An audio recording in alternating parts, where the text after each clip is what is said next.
So, welcome back for part 2 of Lab 10, working with creating a simple database with 2 tables. Our next step is obviously to get data into our freshly created tables. Note that the tables of data are in the first couple of pages of your lab document. So I'm going to show you something a little different, however, than the technique shown manually entering the data. I'm going to show you a way to take the data that we've been given in our lab document and just using it directly as an import of a comma-separated variable file. So what I did was I went ahead and used Visual Studio Code just to create my CSV file, and I copied the data directly from the document, the Word file, into this file and then cleaned it up a little bit. I took out the extra spaces for both files, and they're all cleaned up, no miscellaneous stuff from the Word document. So now all we have to do is import these files into our spreadsheet or our database. So I'm going to double click on this personnel. Notice there's no data, nothing going on there. So I'm going to import, and I'm going to go with the personnel CSV file. I'm not going to change anything else in here in this form.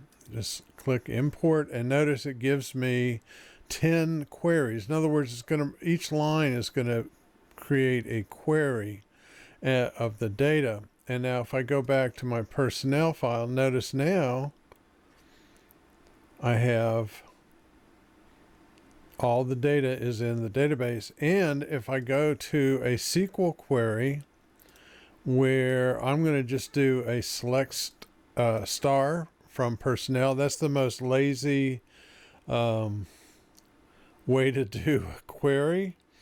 And then I just simply go down to the bottom here and tell it to go, and boom, it comes up with the results of that query. Pretty straightforward.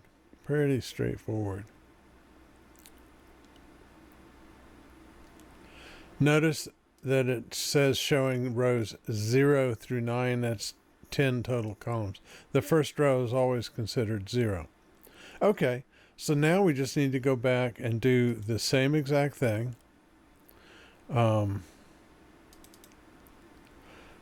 Into our timesheet. So I'm going to upload that.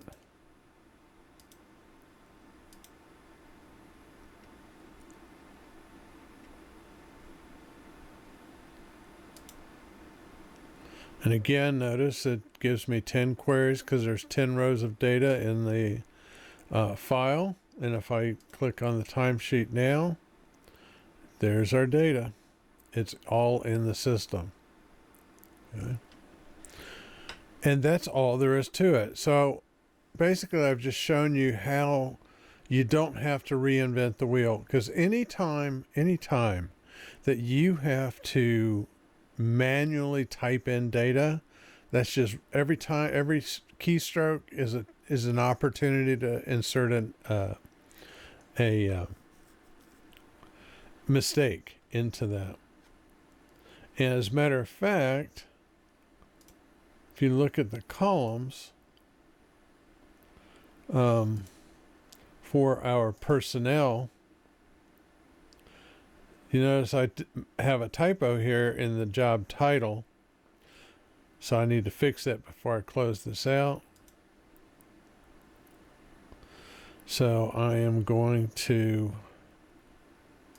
click on personnel and structure. Click on the job title, change,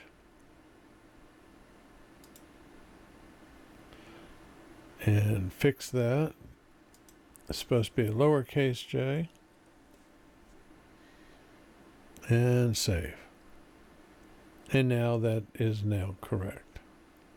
So there's always ways to go back. The only problem that you'll ever run into really with this kind of stuff is deleting data that you don't have backed up or is somewhere else. So always think about that when the database system asks you, do you really want to do that? Make sure that yes, indeed, you really want to do that.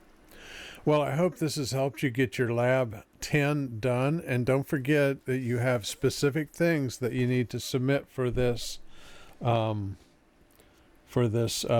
exercise. And you need to make sure that you turn in all the appropriate items. And those are on page 20 of the lab document. And make sure that you get all of those turned in at the appropriate time. I look forward to seeing your work and your experience working with the database. This has been Mike Shore and teaching CTI 110 this semester. I hope you got a lot out of this and find it easier to watch a video than read a document. Take care.